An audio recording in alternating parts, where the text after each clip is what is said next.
ഈ വീഡിയോയിൽ വളരെ ഇമ്പോർട്ടൻ്റ് ആയിട്ടുള്ള വാർത്തകളാണ് നമ്മൾ നോക്കുന്നത്. ഇതിൽ IAF G2G, അതായത് ഗവൺമെൻറ് ടു ഗവൺമെൻറ് റിലേഷൻഷിപ്പ്, ഇന്ത്യയും ഫ്രാൻസും തമ്മിലാണ് ഈ ഒരു G2G റിലേഷൻഷിപ്പിൽ നമ്മൾ 114 ഫൈറ്റർ ജെറ്റുകൾ, റഫേൽ ഫൈറ്റർ ജെറ്റുകൾ മേടിക്കാനുള്ള ആ ഒരു ഓർഡർ വളരെ ഫാസ്റ്റ് ആൻഡ് ഫ്യൂരിയസ് ആയിട്ട് നടപ്പിലാക്കാൻ പോകുന്നത്. IAF ആക്സിലറേറ്റ്സ് റഫേൽ അക്വിസിഷൻസ്, നമ്മളുടെ സ്ക്വാഡ്രൺ സ്ട്രെങ്ത് വർദ്ധിപ്പിക്കുന്നതിൻ്റെ ഭാഗമായിട്ടാണ് ഈ ഓർഡർ മുന്നോട്ട് പോകുന്നത്.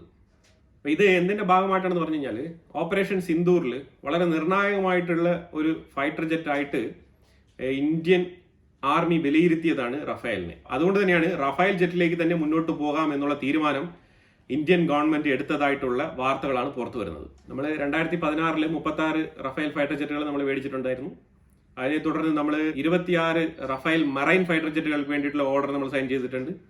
അതിന് പുറമെയാണ് 114 ഫൈറ്റർ ജെറ്റുകൾക്ക് വേണ്ടിയിട്ടുള്ള government to government relation discussions മുന്നോട്ട് പോകുന്നത്. ഇത് ഏകദേശം ഈ ഒരു ഡീൽ ഉറപ്പാകും എന്നാണ് മനസ്സിലാക്കാൻ പറ്റുന്നത്. കാരണം ഇത് ഇന്ത്യയിൽ വെച്ച് ഉൽപ്പാദിപ്പിക്കാമെന്നാണ് പറഞ്ഞിരിക്കുന്നത്. മിനിസ്ട്രി ഓഫ് ഡിഫൻസ് അപ്രൂവൽ കൊടുത്തിരിക്കുകയാണ്. 30,000 കോടി ചെലവാക്കി മെയിൽ ഡ്രോൺസ് പർച്ചേസ് ചെയ്യാൻ വേണ്ടിയിട്ട്. അതും തന്നെ ഇൻഡിജീനിയസ് ആയിട്ട് ഉൽപ്പാദിപ്പിക്കപ്പെട്ട UAV ആണ് നമ്മൾ പർച്ചേസ് ചെയ്യുന്നത് ഇന്ത്യൻ ആർമിക്ക് വേണ്ടിയിട്ട്, അഥവാ ഇന്ത്യൻ എയർഫോഴ്സിന് വേണ്ടിയിട്ട്. 87 മീഡിയം ആറ്റിറ്റ്യൂഡ് ലോങ് എൻഡ്യൂറൻസ്, അതാണ് മെയിൽ എന്ന് വിളിക്കുന്നത് കേട്ടോ, ഷോർട്ട് ഫോം ആയിട്ട്. അപ്പോൾ 87 ഡ്രോൺ പർച്ചേസ് ചെയ്യാനാണ് തീരുമാനിച്ചിരിക്കുന്നത്. ഈ കോൺട്രാക്ട് ശരിക്കും അദാനി ഡിഫൻസിനാണ് കൊടുത്തിരിക്കുന്നത്. അത് അദാനി ഡിഫൻസിന് ഡയറക്റ്റും കൊടുത്തതല്ല. ഇതിനകത്ത് HAL, ടാറ്റ അഡ്വാൻസ്ഡ് സിസ്റ്റംസ്, ഇവരെല്ലാം തന്നെ ബിഡ് ചെയ്തിട്ടുണ്ടായിരുന്നു. ആ ബിഡിൽ കൃത്യമായി കോട്ട് ചെയ്ത ആള് അദാനിയാണ്. അപ്പോൾ അതുകൊണ്ട് അദാനിക്ക് ഈ ഒരു കോൺട്രാക്ട് കൊടുത്തിരിക്കുന്നതായിട്ടാണ് മനസ്സിലാക്കാൻ പറ്റുന്നത്. അദാനി ഇസ്രായേലിന്റെ കമ്പനിയുമായിട്ട് ചേർന്നിട്ട് ഏതാണ്ട് ഹെർമസ് 900 എന്ന് പറഞ്ഞ ഡ്രോൺ സപ്ലൈ ചെയ്തത് ഈ സെയിം കമ്പനിയാണ്. അവർക്ക് ഒരു പ്രീവിയസ് ഹിസ്റ്ററിയും കൂടെ ഉള്ളതുകൊണ്ട് ആ കമ്പനിക്ക് ഈ ഒരു കോൺട്രാക്ട് കൊടുത്തിരിക്കുന്നതായിട്ടാണ് മനസ്സിലാക്കാൻ പറ്റുന്നത്. അപ്പോൾ എന്തായാലും 87 ഡ്രോണുകൾ ഈ അദാനി ഡിഫൻസ് ഇന്ത്യൻ ആർമിക്ക് സപ്ലൈ ചെയ്യും. അതിന് വേണ്ടിയിട്ടാണ് ഈ ഒരു 30,000 കോടിയുടെ ഈ ഒരു കരാറ് അദാനി ഡിഫൻസും മിനിസ്ട്രി ഓഫ് ഡിഫൻസും തമ്മിൽ ധാരണയായിരിക്കുന്നത്. ഇന്ത്യ ഓപ്പറേഷൻ സിന്ദൂറിൽ ഒരു വേൾഡ് റെക്കോർഡ് സൃഷ്ടിച്ചിട്ടുണ്ട്. അത് വേറൊന്നുമല്ല, റഡാർ സിസ്റ്റം ഘടിപ്പിച്ച ഒരു ഇന്റലിജൻസ് എയർക്രാഫ്റ്റ് ഉണ്ട്. അത് നോർമലി എല്ലാ രാജ്യങ്ങൾക്കും അത് ഒരെണ്ണം ഉണ്ടാവും, ഇന്ത്യക്കും അതുപോലെ ഒരെണ്ണം ഉണ്ട്. അതുപോലെ പാകിസ്ഥാന്റെ AWACS എന്ന് പറഞ്ഞ ആ ഒരു എയർക്രാഫ്റ്റ് ഇന്ത്യ അടിച്ച് തകർത്ത് കളഞ്ഞിട്ടുണ്ട്. അപ്പോൾ അത് തകർത്തത് എന്തുകൊണ്ടാണെന്നും അത് തകർക്കപ്പെട്ടത് ഏത് സാഹചര്യത്തിലാണെന്നും റഷ്യയുടെ എഫിഷ്യൻസിയെ മറികടന്നുകൊണ്ട് ഇന്ത്യ എങ്ങനെയാണ് ഈ ഒരു അറ്റാക്ക് നടത്തിയത് എന്നതിനെ കുറിച്ച് ഒരു ഡീറ്റെയിൽ ആയിട്ടുള്ള ഒരു ആർട്ടിക്കിൾ തന്നെ പുറത്തിറക്കിയിട്ടുണ്ട് ഇന്ത്യൻ ഡിഫൻസ്. കാരണം ഈ AWACS എന്ന് പറഞ്ഞു കഴിഞ്ഞാൽ റിയൽ ടൈം സർവൈലൻസ് ആണ്. അതിനകത്ത് അത്രയും സൊഫിസ്റ്റിക്കേറ്റഡ് ആയിട്ടുള്ള ടെക്നോളജി ഇൻബിൽഡ് ആണ്. കമാൻഡ് ആൻഡ് കൺട്രോൾ പ്രോംസ് ഉണ്ട്. അതുപോലെ തന്നെ ലോങ് റേഞ്ചിൽ, ബിയോണ്ട് വിഷ്വൽ റേഞ്ചിലുള്ള ത്രെറ്റ് ഒക്കെ ഡിറ്റക്ട് ചെയ്ത് അതിന്റെ കോർഡിനേറ്റ്സിനെ കൃത്യമായിട്ട് പാസ് ചെയ്ത് കൊടുക്കാൻ കെൽപ്പുള്ള ഒരു എയർക്രാഫ്റ്റ് ആണ് ഈ AWACS എന്ന് പറയുന്നത്. അത് ശരിക്കും പറഞ്ഞാൽ ഒരു പറക്കുന്ന റഡാർ സംവിധാനം, അങ്ങനെ തന്നെയാണ് മനസ്സിലാക്കേണ്ടത്. അതോടൊപ്പം അത് മെസ്സേജ് കൃത്യമായിട്ടുള്ള മിസൈലുകൾക്ക് കോർഡിനേറ്റ് ചെയ്ത് അയക്കാനുള്ള കപ്പാസിറ്റി ഉണ്ട്. അത് S-400 വെച്ചിട്ടാണ് അടിച്ചിട്ടത്. അതായത് S-400 വെച്ചിട്ട് റഷ്യ തന്നെ ഇങ്ങനെ ഒരു ഓപ്പറേഷൻ ചെയ്തിട്ടില്ല. അതുകൊണ്ടാണ് ഇന്ത്യ ഇതിനെ വേൾഡ് ഹിസ്റ്ററി എന്നുള്ള രീതിയിൽ മാർക്ക് ചെയ്യുന്നത്. S-400 ഇതേപോലെ AWCS എന്ന് പറഞ്ഞ ഈ ഒരു റിയൽ ടൈം കമാൻഡ് പ്രോംപ്റ്റ് കൊണ്ട് നടക്കുന്ന ഒരു റഡാർ സിസ്റ്റം കീപ്പ് ചെയ്യുന്ന AWACS എയർക്രാഫ്റ്റിനെ ഇതുവരെ റഷ്യയുടെ S-400 എന്ന് പറഞ്ഞ എയർ ഡിഫൻസ് സിസ്റ്റം വെച്ചിട്ട് ആരും തന്നെ അറ്റാക്ക് ചെയ്ത് വീഴ്ത്തിയിട്ടില്ല. ചരിത്രത്തിൽ ആദ്യമായിട്ടാണ് ഇന്ത്യ ഈ ഒരു അച്ചീവ്മെന്റ് നടത്തി കാണിച്ചിരിക്കുന്നത്. ഇത് ശരിക്കും ഒരു ഹിസ്റ്റോറിക്കൽ മാർക്ക് എന്ന് തന്നെയാണ് ഇന്ത്യ വിശേഷിപ്പിക്കുന്നത്. S-400 46NE എന്ന് പറഞ്ഞ മിസൈൽ വെച്ചിട്ടാണ് ഇതിനെ അടിച്ചിട്ടതെന്ന് വളരെ വ്യക്തമായിട്ട് ഡീറ്റെയിൽ ആയിട്ട് റിപ്പോർട്ട് കൊടുത്തിട്ടുണ്ട്. ഈ ഒരു മിസൈൽ ഏകദേശം അപ് ടു 400 കിലോമീറ്റർ ഡിസ്റ്റൻസ്, ആ റേഞ്ചിൽ വരെ അറ്റാക്ക് നടത്താൻ കേപ്പബിലിറ്റി ഉണ്ട് എന്നുള്ളതാണ് ഇന്ത്യ തെളിവ് സഹിതം പ്രൂവ് ചെയ്തിരിക്കുന്നത്. അസീം മുനീർ വീണ്ടും കശ്മീർ വിഷയത്തിലേക്ക് ഊന്നി വരികയാണ്. അതായത് പുള്ളി പറഞ്ഞു വെക്കുന്നത് കശ്മീർ ഈസ് ജുഗുലാർ വെയിൻ എന്നുള്ള രീതിയിലുള്ള സ്റ്റേറ്റ്മെന്റ് ആണ് പണ്ട് പറഞ്ഞു വെച്ചിരുന്നത്. അതേ സ്റ്റേറ്റ്മെന്റ് റിപ്പീറ്റ് ചെയ്തുകൊണ്ടുള്ള അസീം മുനീറിന്റെ ചില ജൽപ്പനങ്ങളാണ് നമുക്ക് കാണാൻ കഴിയുന്നത്. അത് വേറൊന്നും കൊണ്ടല്ല, ഇന്ത്യയുമായിട്ട് തൽക്കാലം അമേരിക്കയ്ക്കുള്ള ഒരു ബന്ധത്തിൽ ചെറിയൊരു വിള്ളലുണ്ട്. അത് ട്രേഡുമായിട്ട് ബന്ധപ്പെട്ട വിഷയമാണ്. അതിലുപരിയായിട്ട് ട്രംപിന് നൊബൽ പ്രൈസ് സമ്മാനത്തിന് വേണ്ടിയിട്ട് നമ്മൾ റെഫറൽ ചെയ്യുന്നില്ല എന്നുള്ള ഒരു വിഷമവും കൂടി ട്രംപിനുണ്ട്. അതുമായിട്ട് ബന്ധപ്പെട്ടാണ് ഈ ഒരു വിള്ളൽ വീണിരിക്കുന്നത്. അപ്പോൾ തീർച്ചയായിട്ടും ഇന്ത്യയും അമേരിക്കയും തമ്മിലുള്ള പ്രശ്നം പരിഹരിക്കപ്പെടും. അതങ്ങനെ പരിഹരിക്കാൻ പറ്റാത്ത രീതിയിലുള്ള കോംപ്ലിക്കേറ്റഡ് ആയിട്ടുള്ള ഇഷ്യൂ അല്ല. മിലിറ്ററി ഡിഫൻസുമായിട്ട് ബന്ധപ്പെട്ട വിഷയങ്ങളല്ല. ഇത് ശരിക്കും വളരെ വ്യക്തമായിട്ടുള്ള ട്രേഡും അതുപോലെ ഇന്ത്യൻ മാർക്കറ്റ് അമേരിക്കയ്ക്ക് ഓപ്പൺ ചെയ്ത് കൊടുക്കുന്നതും അതുപോലെ ഇന്ത്യ പാകിസ്ഥാൻ യുദ്ധത്തിൽ മീഡിയേറ്റർ ആയിട്ട് ട്രംപിനെ അംഗീകരിക്കാത്തതുമായിട്ടുള്ള പ്രശ്നമാണ്. അപ്പൊ ആ ഒരു സാഹചര്യത്തിൽ എരുതിയിൽ എണ്ണ ഒഴിക്കുന്നത് പോലെ ആ ഒരു ഗ്യാപ്പിൽ കടന്നു കയറി അസീം മുനീർ ഗോൾ അടിച്ചുകൊണ്ടിരിക്കുകയാണ്. അമേരിക്ക അതിനിപ്പോൾ മൈൻഡ് ചെയ്യുന്നില്ല. ശരിക്കും പറഞ്ഞാൽ അസീം മുനീർ എന്ത് വേണേലും പറഞ്ഞോട്ടെ എന്നുള്ളൊരു ഫ്രീഡമാണ് അമേരിക്ക കൊടുത്തിരിക്കുന്നത്. അപ്പൊ അതുകൊണ്ട് ആവശ്യം പോലെ അസീം മുനീർ ഡയലോഗുകളൊക്കെ പറഞ്ഞുകൊണ്ടിരിക്കുകയാണ്. കാരണം ചൈനയ്ക്ക് എത്രമാത്രം പാകിസ്ഥാന്റെ ഉള്ളിൽ സ്വാധീനമുണ്ട് എന്നുള്ളത് അമേരിക്കയ്ക്ക് നല്ല രീതിയിൽ അറിയാവുന്ന കാര്യമാണ്.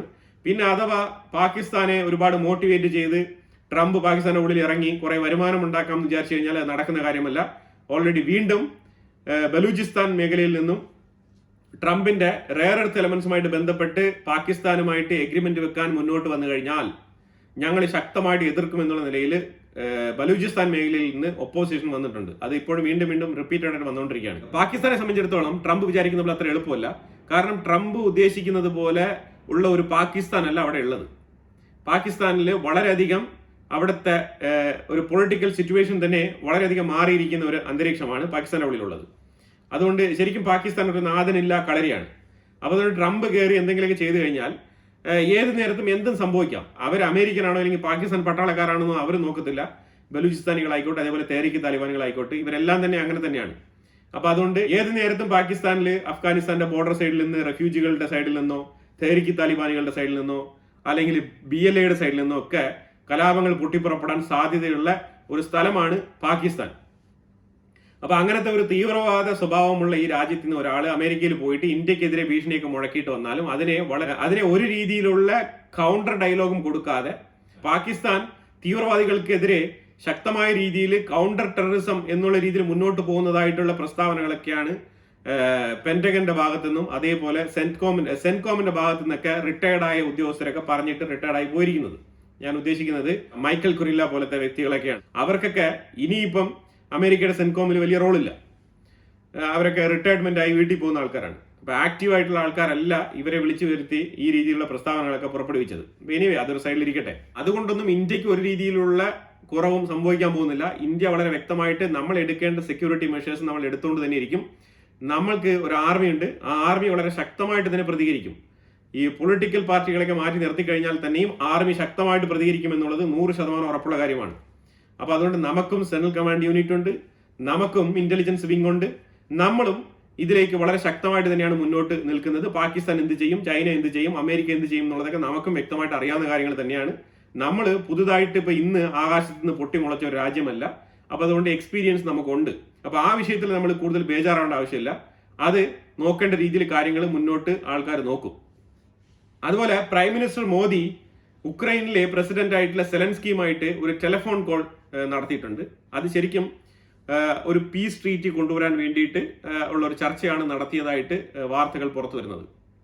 അപ്പൊ ഇതിൽ വളരെ നിർണായകമായിട്ടുള്ള റോൾ വഹിക്കാനാണ് ഇന്ത്യ ശ്രമിക്കുന്നതായിട്ട് മനസ്സിലാക്കാൻ പറ്റുന്നത്. അതിലൂടെ ഇന്ത്യ പറഞ്ഞു വെക്കുന്നത് ബയലാറ്ററൽ കോഓപ്പറേഷൻ വിത്ത് ഉക്രൈൻ, അതിനെക്കുറിച്ചുള്ള ചർച്ചകളും നടത്തിയിട്ടുണ്ട് ഉക്രൈനിലെ സെലൻസ്കിയുമായിട്ട്. ഇപ്പൊ പ്രധാനമായിട്ടും പുടിൻ ട്രംപ് ചർച്ച ഒരു സൈഡിൽ നടക്കാൻ വേണ്ടിയിട്ട് ഇന്ത്യയുടെ സൈഡിൽ നിന്നുള്ള കോൺട്രിബ്യൂഷൻ എന്നുള്ള നിലയിൽ ഉക്രൈനിലെ സെലൻസ്കിയെ വിളിച്ച് കാര്യങ്ങൾ അന്വേഷിച്ച് തിരക്കി ഒരു പീസ് ട്രീറ്റിയിലേക്ക് എത്തണം എന്നുള്ള ഒരു റിക്വസ്റ്റ് വെച്ചതായിട്ടാണ് മനസ്സിലാക്കാൻ പറ്റുന്നത്. അതുപോലെ വിശാഖപട്ടണം അവിടെ നമ്മൾ 2 വാർഷിപ്പുകൾ നമ്മൾ ബിൽഡ് ചെയ്യുന്നുണ്ട്. അതിൽ ഒന്ന് INS ഉദയഗിരി അതുപോലെ ഹിമഗിരി. ഈ 2 വാർഷിപ്പുകളും നമ്മൾ ഓഗസ്റ്റ് 26 കമ്മീഷൻ ചെയ്യും. ആ ഒരു ഡിക്ലറേഷൻ കൂടി ഇന്ത്യൻ നേവിയുടെ സൈഡിൽ നിന്നും വരുന്നുണ്ട്. 2030 ചൈന മനുഷ്യനെ ചന്ദ്രനിൽ ഇറക്കാനുള്ള ആ ഒരു ദൗത്യത്തിലേക്ക് മുന്നോട്ട് നീങ്ങുകയാണ്. അപ്പൊ അതിനു വേണ്ടിയിട്ടുള്ള പരീക്ഷണം അവർ നടത്തിയതായിട്ടുള്ള വാർത്തകൾ പുറത്തു വരുന്നുണ്ട്. അതായത് ചൈന ടെസ്റ്റ് മാൻഡ് ലൂണാർ ലാൻഡർ, അതായത് മനുഷ്യനെ ചന്ദ്രനിൽ ഇറക്കാനുള്ള ആ ഒരു പരീക്ഷണം അവർ നടത്തിയതായിട്ടാണ് മനസ്സിലാക്കാൻ പറ്റുന്നത്. തൈക്കനോട്ട്സ് 2030 എന്നാണ് അതിൻ്റെ ഒരു പേര് ഇട്ടിരിക്കുന്നത്. അപ്പൊ ഈ തൈക്കനോട്ട്സ് 2030 എന്ന് പറഞ്ഞ ആ ഒരു മിഷൻ 2030 അവർ വിജയകരമായി നടത്തി തീർക്കുമെന്നാണ് ഒരു ലക്ഷ്യബോധത്തോടു കൂടി ചൈന മുന്നോട്ട് പോകുന്നതായിട്ട് മനസ്സിലാക്കാൻ പറ്റുന്നത്. അവർ പല കാര്യങ്ങളും നടത്തിയിട്ടുണ്ട്. ഈ ഒരു പരീക്ഷണം കൂടി വിജയകരമായി ചെയ്തു തീർക്കുമെന്നാണ് നമുക്ക് മനസ്സിലാക്കാൻ പറ്റുന്നത്. എനിവേ ഇന്ത്യയും ആ ലക്ഷ്യത്തിലേക്ക് തന്നെയാണ് മുന്നോട്ട് നീങ്ങുന്നത്. പക്ഷെ 2030 നടക്കുമോ എന്ന് അറിയത്തില്ല. എന്തായാലും നമ്മളും ഈ ഒരു വിഷയത്തിൽ വളരെ എഫക്റ്റീവായിട്ട് കോൺട്രിബ്യൂട്ട് ചെയ്യേണ്ടതാണ്. ഇന്ത്യ കുറച്ചുകൂടെ ഡിഫൻസ് ഡീലുകളൊക്കെ ഹാൾട്ട് ചെയ്ത് വെച്ചിട്ടുണ്ട്. ഒന്ന് പോസ് ചെയ്ത് വെച്ചിരിക്കുകയാണ്. അതിൽ ജാവ്ലിൻ എന്ന് പറഞ്ഞ ആ ഒരു മിസൈൽ സിസ്റ്റം, ഈ തോളത്ത് വെച്ചിട്ട് വിടുന്ന മിസൈൽ സിസ്റ്റം. രാജ്നാഥ് സിംഗ് 2-3 ദിവസങ്ങൾക്ക് മുമ്പ് അമേരിക്കയിൽ എത്തേണ്ടതായിരുന്നു.